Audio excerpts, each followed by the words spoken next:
হতাশ হবেন না, নিরাশ হবেন না।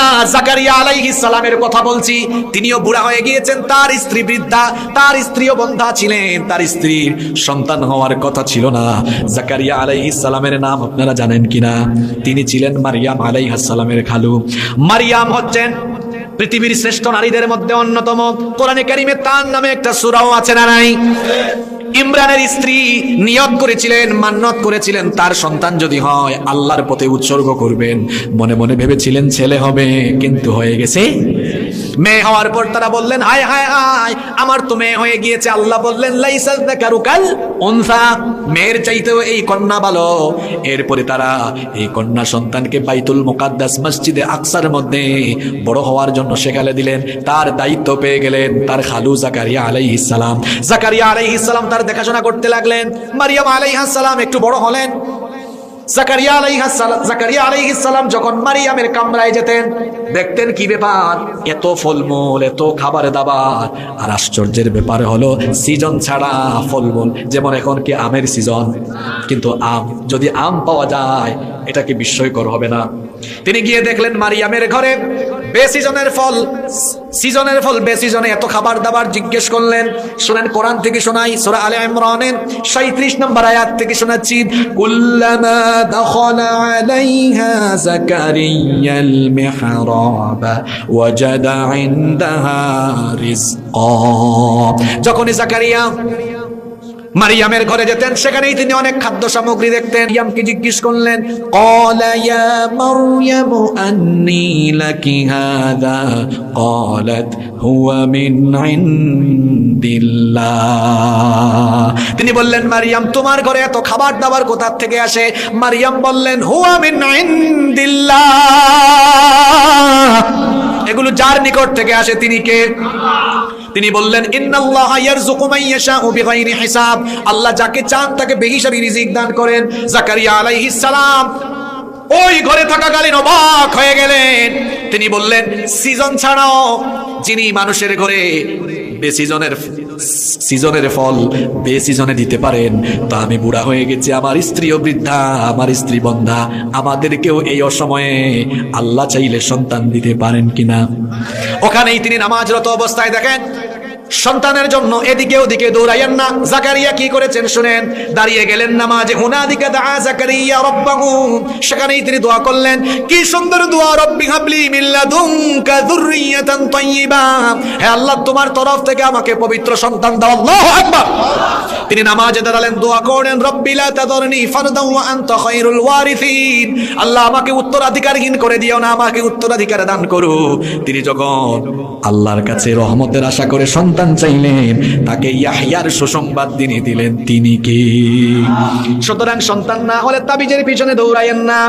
9 বছর, 10 বছর, 13 বছর, 14 বছর সন্তান হয় না, হতাশ হয়ে যাইয়েন না। আমার পরিবার দিয়ে বলে, আমার বোন, আমার একটা মাত্র বোন 13 বছর পরে সন্তান হয়েছে, আলহামদুলিল্লাহ। হতাশ হইয়েন না, সন্তান আদি নাই, কিংবা অনেক সময় সন্তান জন্ম হয়েছে মারা গিয়েছে, হতাশ হইয়েন না। হতে পারে এর চাইতেও আরো উত্তম সন্তান আপনাকে দিয়ে দিবেন। কি? আল্লাহর কাছে চাইবেন, আল্লাহর কাছে বেশি বেশি দোয়া করবেন। কখনো বিপদে আপদে বালা মুসিবতে হতাশ হবেন না। এই যে এখন বর্তমানে মুসলমানদের অবস্থা ভালো না খারাপ? আরো জোরে বলেন। ফিলিস্তিনে মার খায় কারা? গোটা পৃথিবীতে মজলুম এখন কারা?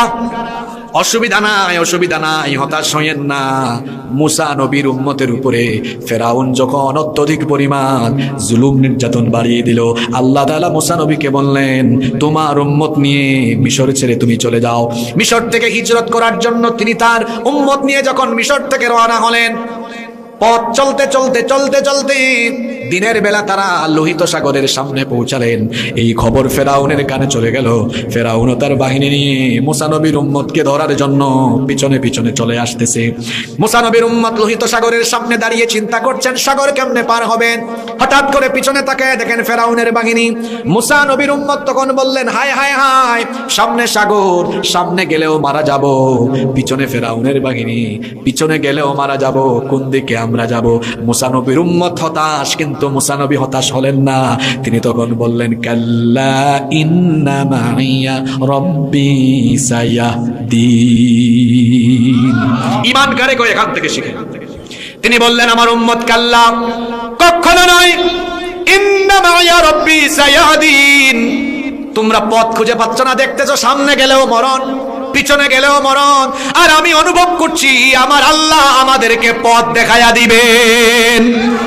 এই বিপদের সময় তাদেরকে পথ দেখায়া দিলেন কে? ডানে বামে সামনে পিছনে অন্ধকার, ভয় পাবেন না। অন্ধকার দেখলে ভয় পান কেন? অন্ধকারের পরে কি আসে? তো অন্ধকারের পরেই তো আলো আসে, রাতের পরেই তো সকাল আসে, অন্ধকারের পরে, জুলুমের পরে, নির্যাতনের পরে বিজয় আসবে ইনশাআল্লাহ। আমার আপনার নবীর কাহিনী দিয়ে শেষ করব। আমার আপনার নবী দাওয়াত আরম্ভ করলেন। দেখেন, আমার আপনার নবীর তিনটা ছেলে ছিল, কিন্তু কোন ছেলে দুনিয়াতে বেঁচে থাকে নাই। নবীজি কি হতাশ হয়েছেন নাকি? মেয়ে দিয়েই খুশি অনেক ভাইয়েরা আছেন, ছেলে হয় না, শুধু মেয়ে আছে না নাই? মেয়ে হয়ে গেলে কপাল কালো। কেন এত কপাল কালো হয় কেন? আমার নবীর তো একটা ছেলেও ছিল না, শুধু মেয়ে ছিল।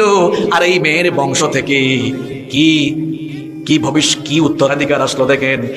আল্লাহর নবীর মেয়ে ফাতেমা রাদিয়াল্লাহু আনহা থেকে আসলো হাসান আর নবীজি বলেছেন হুমা রাইহানাতাইন, এই হাসান আর হুসাইন হচ্ছে আমার সুগন্ধি। নবীজি হাসান হুসাইনকে খুব ভালোবাসতেন।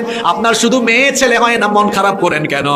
মেয়ে বিয়ে দেওয়ার পরে দেখবেন এই মেয়ের ঘরে আল্লাহওয়ালা সন্তান চলে আসবে, বড় আলেম চলে আসবে, নেককার সন্তান চলে আসবে, নেককার ছেলে চলে আসবে। এই জন্য কখনো হতাশ হওয়া যাবে, কখনো মুমিন হতাশ হয় না। নবীজি দাওয়াত আরম্ভ করলেন। কাফিরের গোষ্ঠী নবীজির উপরে নির্যাতন চালালো, নবীজিকে তারা মারলো। আল্লাহর নবীর শরীর থেকে রক্ত ঝরলো। সাফা পাহাড়ে নবীজির রক্ত ঝরলো, তায়েফের ময়দানে নবীজির রক্ত ঝরলো, উহুদের ময়দানে নবীজির রক্ত ঝরলো। আল্লাহর নবী কি হতাশ হয়ে দাওয়াত বন্ধ করেছেন নাকি? ইমানদারদের শরীর থেকে রক্ত গেলে, জীবন গেল, ইমানদার কখনো ইমানের অগ্রযাত্রা থামিয়ে দেয় না, ঠিক কিনা? কারণ ইমানদাররা